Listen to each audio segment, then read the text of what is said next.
right, Sistas fans, it's time to talk about the 100th episode special that aired directly after the 100th episode aired.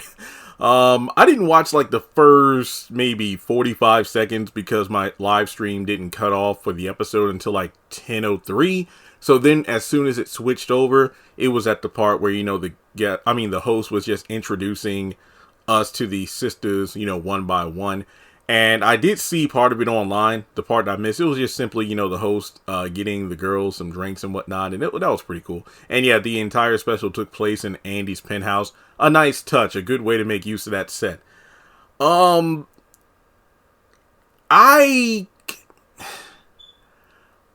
think the after show was better. The sisters after show.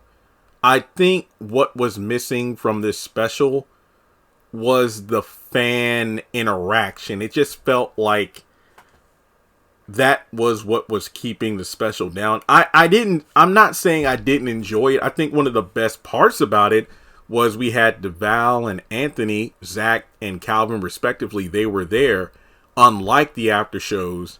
And as a result, we had the whole cast assembled.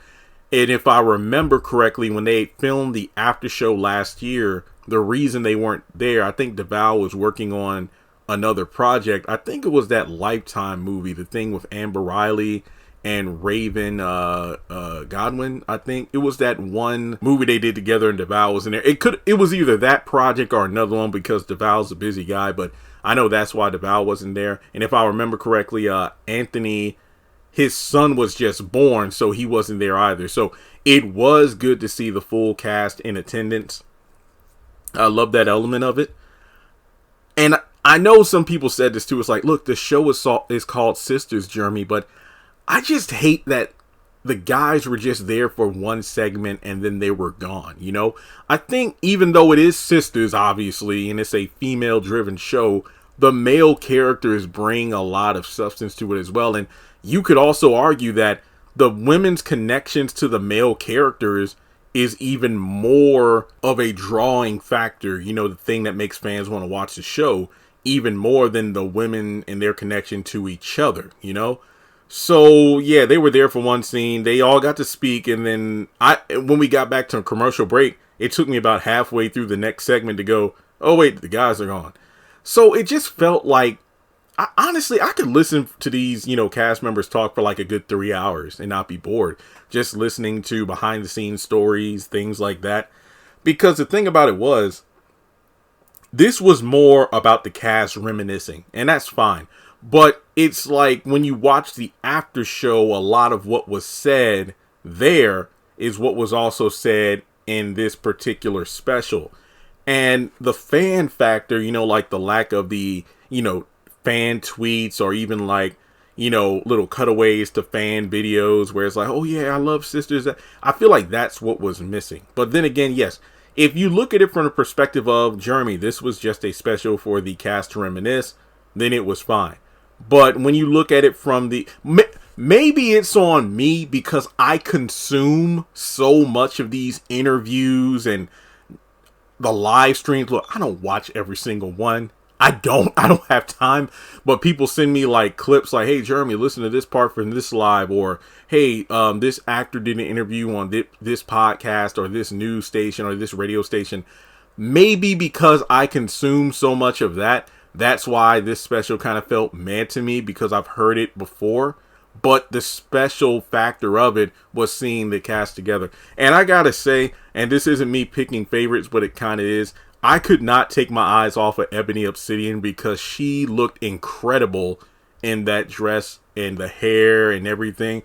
I know maybe I'm biased because blue is my favorite color, but damn, she looked amazing. That's not to take away from the other women. They look incredible, of course. The man came up there, did that thing. I liked some of the outfits with them too. But Ebony was the one who caught my eye. And I tweeted this out and I said, one reason I am enjoying this special is because we're seeing such energy and personality from the cast. And I think that's what made me go, oh, wow. Because when you watch the show, and look, I get it. Some people are like, yo, you're too hard on the show. You overthink. It's my damn job. So more often than not, I know it sounds weird. Sometimes I don't know these people. I talk with some of them on a semi-regular basis online, but that's not the same as knowing them in person. So sometimes I forget that, oh yeah, they are playing characters. I am able to separate the artist from the art, but at the same time, I'm so used to seeing them through the lens of, this is Karen, this is Andy, this is Maurice, this is Calvin, that when I see their actual actors and their personality shine, it stands out. So for example, and I got to use Ebony again, I'm so used to seeing Karen being such a bitter and cold character, that to see Ebony smiling, laughing, and all this stuff, it really stood out. And the same can go for, like, you know, again, other characters as well. But I just love seeing the other side of the coin. And that's what really made this special stand out to me. One of my favorite bits was, I think when the host looked very familiar. I don't know if I've seen her before, but I kept getting the vibe of, I know this person somewhere. Sorry I didn't catch her name, though. Because, like I said, I didn't watch the first couple minutes right away because of my stream. But the question about, you know, Karen, you know, like not letting go of Zach or something like, if Zach was single, would Karen want to get with him or something like that? And when she was answering the question, you know, Ebony, it was kind of like eye contact between her and Crystal, which I thought was cool. Look, I don't know, like, the personal, like, relationships between the cast, like, who's better friends with, you know, this person than another. But in the moment during the special, it kind of felt like Karen was talking with Fatima. I don't know why. I just really like that. I like that. The fact, you know, it was kind of like, you know, they were looking right at across the room at each other while that question was being answered. Also, I think the first question KJ answered, it just felt like, I just love the way she, like, worded it, because it literally felt like I was listening to Andy break down a case to a client. I don't know, it's just little things where it's like I kind of saw the character in the actor, which was great. I think Trinity probably had my favorite answer to a question in regards to, like, you know, what it means to be on a show that hit 100 episodes, because I kind of teared up. I'm like, shit, that was a pretty emotional answer. Also, you know, Anthony, aka Calvin, talking about what the date for the episode meant to him, being the day his mother passed a year ago, and the anniversary of that, you know, death also being the 100th episode airing, which was pretty symbolic, which I thought was pretty cool. Only thing is, Calvin wasn't even in the episode, though, but it isn't his presence in the episode that matters. It's the meaning behind the date, which I thought was pretty cool. I forgot, what was it? Is it the 9th anniversary? I think, what was it? 2022. I think it's the 9th anniversary for the Haves and the Have-Nots. Either the final episode or the first. I forgot the significant date. I know I posted about it, and Angela, aka Veronica, messaged me. She was like, "Hey, just thank you so much, because a year ago my mother passed, and I had no idea the date of her passing also marked a significant, you know, point in my career because of the Haves and the Have-Nots, and just thank you for, you know, posting that, because it just made me smile on a day where I'm supposed to be sad." And it really just goes to show you that the divine intervention of certain things like this, you really can't ignore. So, you know, I just wanted to point that out. Also, let's see here. Like I said, most of what was said was things we haven't, you know, heard already. But yeah, like I said, I just enjoyed seeing the cast interact and whatnot. Oh, another bit I really loved, when the fellas came out with flowers, DeVal was leading the charge, and he went over to Ebony to hand her flowers, but then it's like, psych, and then he went over to Crystal and gave her flowers. So I don't know why, and it wasn't like mean-spirited or not. I'm not like, ha ha ha, Ebony. No. I thought it was funny because it felt like a true Zach, Karen, and Fatima moment, which and then Aaron was like, "Hey, don't worry, I got your flowers right here." I just love that moment. It was like a little fun little thing right there. So anyway, we have some interesting questions towards the end, like, for example, Pam being inducted into the Sister Circle. I would have to disagree with that, just because of the fact that Fatima pretty much confirmed she's not in the Sister Circle. You know, before Zach went over to Karen's apartment for that letter crap, she said, Oh, I'm not part of the sister circle. I'm part of I got my own circle, the Andy circle. So yeah, even though she's in the, titular theme song and the promotions, the ads, the whatnot for the brand, Fatima is technically not a sister. You could argue Pam is a sister, but I could heavily argue against that. And there's nothing wrong with it. They bring up the fact that, well, look at Fatima. She has the same connection with Andy that Pam does with Karen at work. But the difference is Karen treats Pam like an employee. Andy doesn't with Fatima. That's not to say there aren't times where, hey, could you do this case file for me or whatever? Yeah, because that's her job. But I don't think that the same connection between Fatima and Andy is, there between Pam and Karen. Like, it was brought up, after finding out she was pregnant, Pam wanted to be there for Karen and whatnot. But I don't think they're there yet. I honestly don't think that Pam is, meant to be in that circle. And even if she was, let's be honest here, I don't think that it would work. Because keep in mind how Andy and Karen always keep things from Sabrina and Danny. And Pam's going to run her mouth. She isn't capable of keeping secrets. I think if you put her in the circle, it's going to fall apart. Which, to be honest, that circle has always had some ridges in it to begin with. So, personally, I don't see Pam in there. Hey, the thought was sweet, but I don't think it's going to fit. Speaking of thoughts that are sweet, but I don't think they would fit, when I think the host asked DeVal if Zach would invite Karen to his wedding with Fatima. And, they were hinting at that, okay, yeah, that Zatima wedding's going to happen. But he said yes, but there is no legitimate reason at all for Karen to be invited to that wedding. Regardless as to whatever the DNA says about Zach being the father of her unborn child or not, there is literally no reason in the world for Karen to go to that wedding unless she's there to fuck it up. Literally, there's no reason.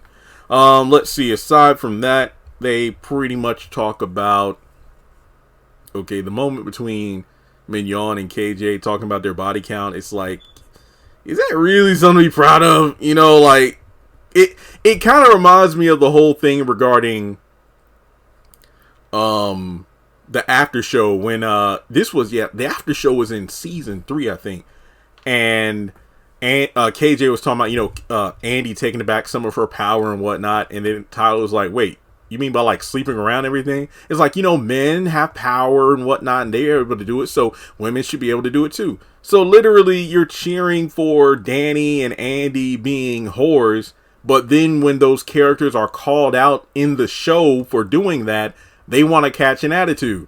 And it's like 1, 2, 3, and then they count all the way up to it felt like Sesame Street to count. 1, 2, 3, 4, 5, 6, 7, 8, 9, 10. 10 men I slept with. What? I don't know if that's something to be proud of, but that's just me. Then again, I'm a man, so maybe that's why I got the perspective of, I won't feel that. But it was a cool moment. I think I think it really gave me vibes of Zatima because Zach and Fatima did that after she swabbed the kid for the DNA, so I thought that was pretty cool. But yeah, Ebony was just a standout in this special. I literally could not take my eyes off her. I really couldn't. All right, let's see. Then they brought up like fashion icons and whatnot, and I do like that Novi vouched for Mignon or Danny because technically we don't really see her in a lot of outfits outside of the airport uniform, but I don't think it's iconic. I just think that's her uniform. I mean, you could argue, well, Jeremy, if that's the first thing you think about when you think about Danny, then it technically is iconic.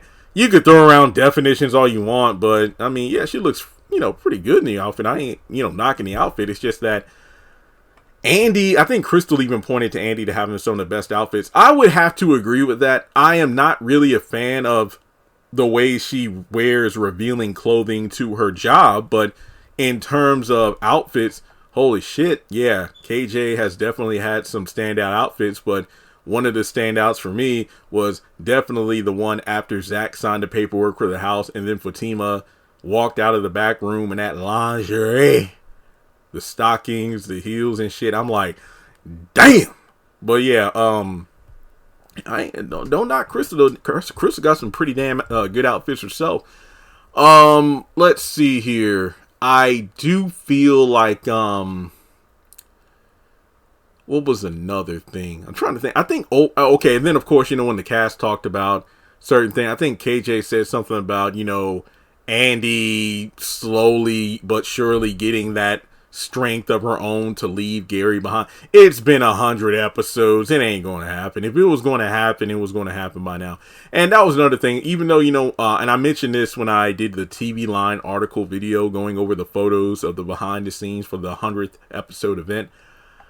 I said in that video, yeah, it was cool to see the cast together. Not all the cast, like, a Hayden or a Q or, other characters like that. But some of the characters, I'm just like, yeah, some of y'all don't really need to be here in terms of the show in general. Like, they should have been, some of these characters should have been phased out or written out a while ago. But let me just say this.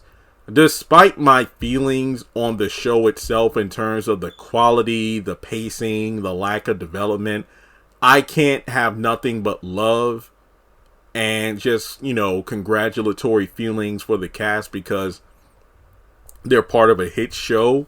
Some of them, like, this is their first big break. And when Anthony was like, I wasn't really on the same level as D in terms of, like, the confidence that we were going to, make a hit. But because I've been part of many projects, multiple projects that never really got off the ground, like, they never made it past like that one season. So when the show first started, I didn't think of, this is going to get 100 episodes because, I remember he was on The Pains, he was in Ambitions and, a number of other shows. So yeah, when you got lightning in a bottle, yeah, you pretty much live in that moment. But other than that, let's see, because like I said, it's hard to really pick that many people who stood out with what they said. And it's not to say what they said was bad. It's like, we've heard this in other interviews and stuff. Yeah, I did like when KJ mentioned how Crystal, all the girls vouch for Crystal being, the costume designer or,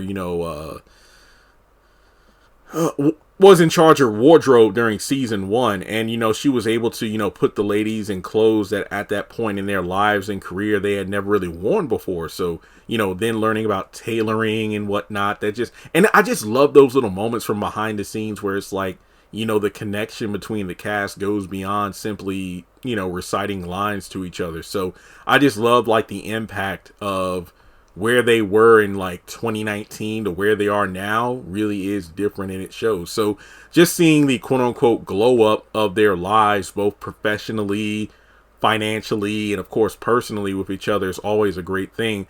I just wish the show was a reflection of that in terms of the development, because when they showed like the, the various montages of how we got to where we are now in the show, when you look at season 1 and it's like Gary, like, if I could just start my life over again, I would do it, to have you in it, from the beginning and stuff. And I'm just like, it's kind of just jacked up because, damn, this is like season 1 stuff and Gary's still saying the same shit and Andy's still involved with him.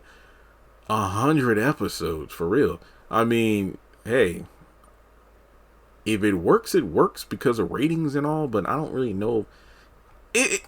And then the 100th episode being as bad as it was to me, it just kind of made me go, meh. I don't know.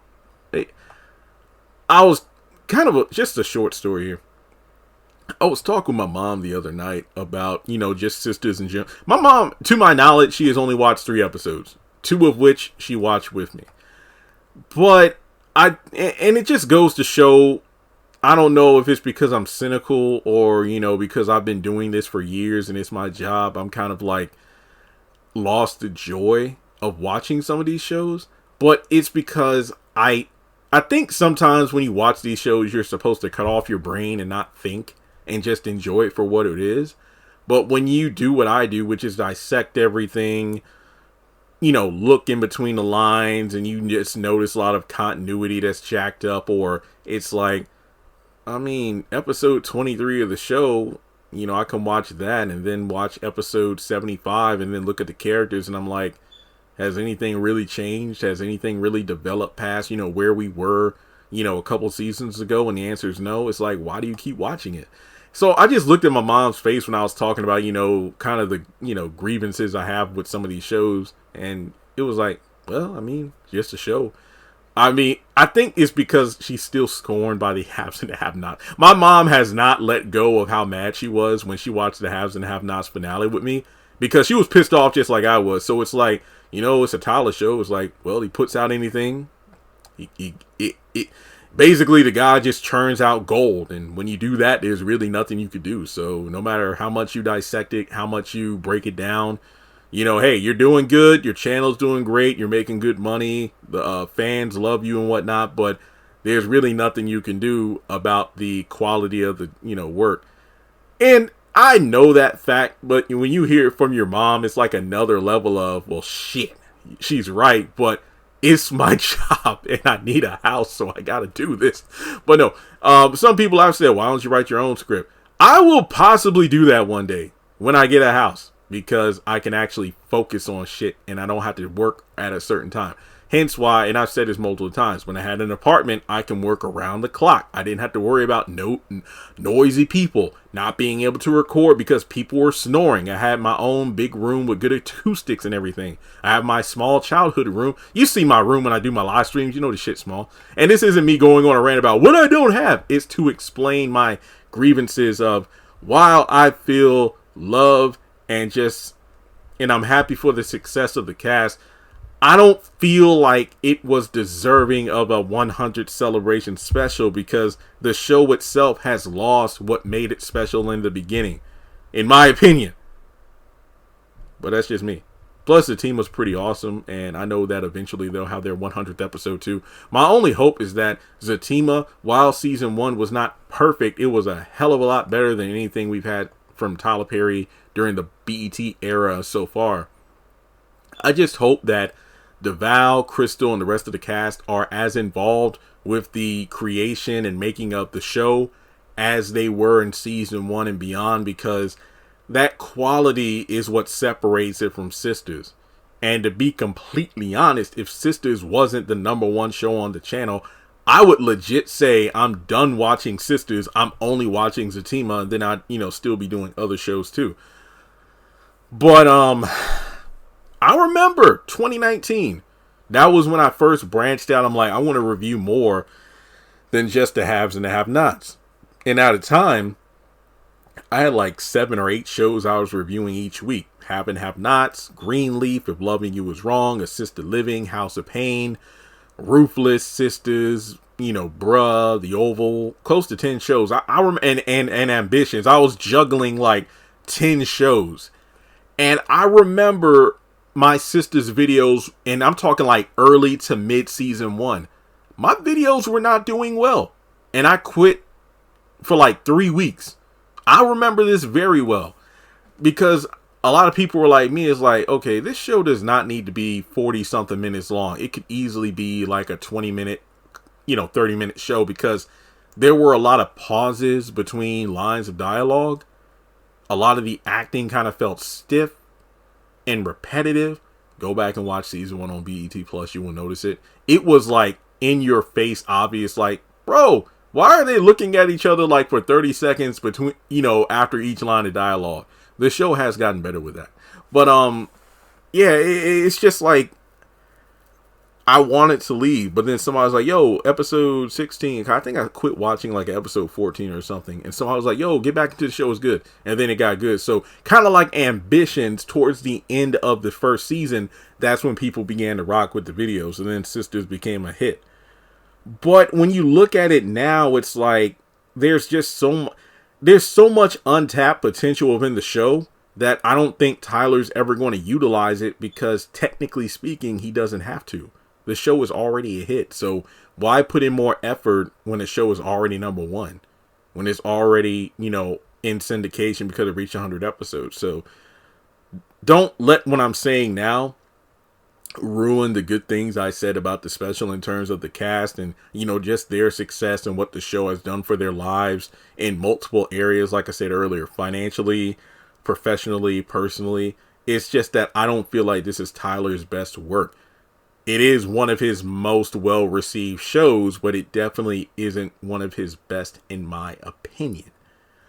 But what the hell do I know? I'm not an actor. So let me know your thoughts in the comment section below. Like and subscribe. What did you think of the special? Are you in the same camp as me where I preferred the Sistas after show more than the 100th episode special? That's just my opinion. So thanks so much for tuning in. And for what it's worth, you know, you tuning into my content does make the, you know, the day-to-day, oh my God, what am I doing with my life, feel better, because I am successful here on YouTube, which does, you know, mean a little something. So, you know, even if, you know, you feel a certain way about the show, just knowing that you tune in my content shows me that I'm doing something right. So can't argue with that. But again, thanks so much for watching, and I'll catch you in the next video.